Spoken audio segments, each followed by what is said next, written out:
Kapuso Bulutuan sa Santa Barbara, imbestigahan ang ginaaligar pagnusnos ng chewing gum ng maestro sa estudyante. Bulutuan na tala na nga magsumiter sa report sa DepEd Schools Division of Iloilo.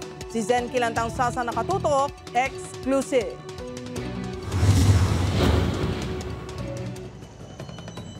Personal nga nagpadulong ang guardian kag grade 7 student sa Santa Barbara National Comprehensive High School kahapon. Agud ipalabot ang reklamo na tuhoy sa ginaalgar ni alias Toto nga ginusnusan sang iya maestro ang iya baba sang chewing gum nga ginluad sang iya classmate.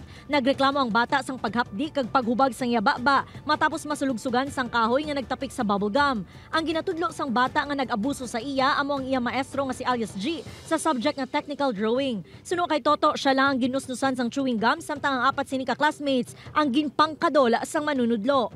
Lain buhat ko kanay, tapos ang gapde, babao, nagambao ganit. Sir, hindi ko na kapaklinik, tiway man ito nagapamati, puro man ito nagtas.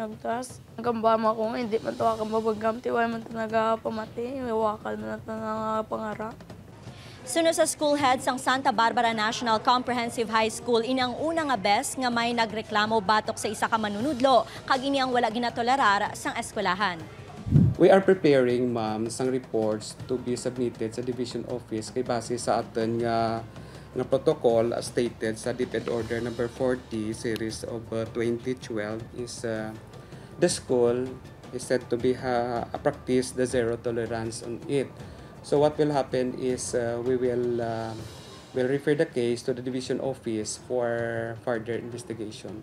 Naghatag na sang financial assistance ang eskwelahan sa guardian agud makabakal sang bulong nga ginreseta kay Toto.